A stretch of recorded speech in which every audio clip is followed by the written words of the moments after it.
Stand at the edge of time and look forward to the year 3000, a distant era where humanity is no longer human now. The journey begins not with spaceships, but with survival on a planet that turned against us due to our own neglect then. By the year 2100, the great coastal cities were abandoned, leaving steel skeletons rising from the dark sea. Millions of refugees moved inland, building mega-towers that scraped the stratosphere to escape the heat of the ground. Artificial intelligence solved the energy crisis, but it also demanded a seat at the table of governance and new power. By 2250, the first permanent generation was born on Mars, never knowing the blue sky or the taste of rain.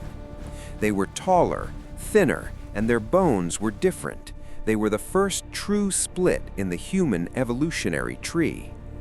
Earth became a garden preserve, a museum of the biological past, while the industry of the solar system moved to space. In the year 2400, the neural link became mandatory for all citizens who wished to access the global net. We stopped speaking with our mouths. Thoughts were transmitted instantly, creating a hive mind of shared knowledge now. The definition of the individual began to blur as memories could be uploaded, stored, and transferred to new bodies.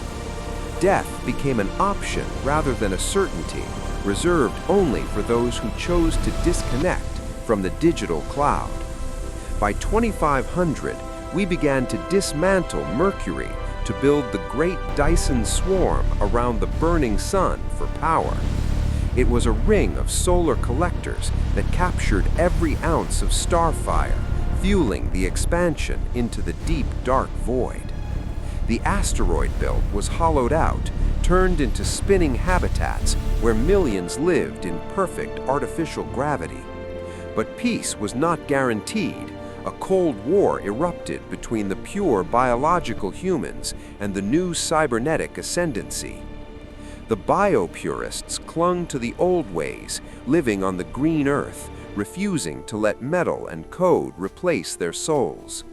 The Cyb ascendants looked down from orbit, seeing flesh as a weakness that held the species back from true greatness. The conflict was silent but deadly. Viruses were digital and biological, striking at the heart of both civilizations. In 2600, the Treaty of Luna was signed, formally dividing the human race into two separate, distinct species.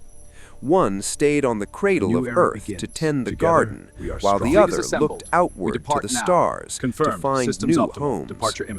By 2700, the first interstellar ships left the solar system, powered by antimatter and deep ambition. These were not ships of metal, but living organisms grown in labs, designed to heal themselves during the long voyage. The passengers were not awake. They were digital souls stored in crystal banks, waiting to be printed into new bodies. Back in the solar system, the sun was now partially obscured by the completed Dyson Swarm, a cage of infinite energy. The planets were no longer wild. They were geo-engineered gardens, terraformed to support life in all its wild forms. Venus was cooled by massive shades. Its acid rain turned to water, creating a tropical paradise for the new elite class. By 2800, we made contact with a signal from the deep, proving finally that we were not alone in space.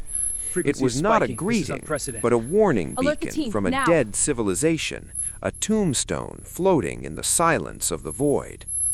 This discovery united the two factions of humanity. Fear of the unknown is a powerful motivator for peace and defense.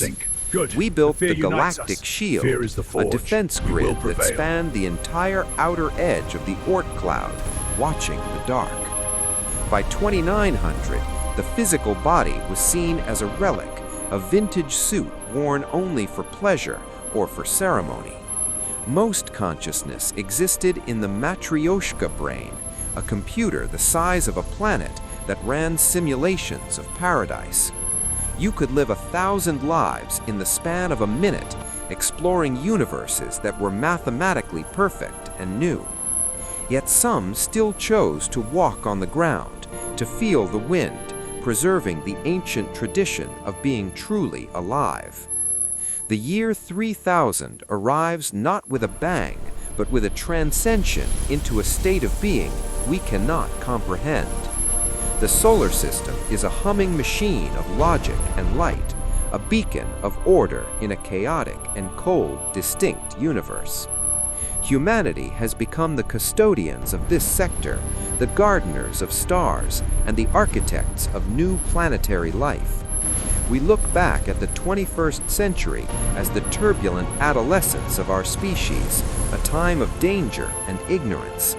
We survived the climate wars, the AI uprising, and the biological split, emerging as something stronger than before. But looking forward, the galaxy is vast and old, and we are still just children playing on the shore of the infinite.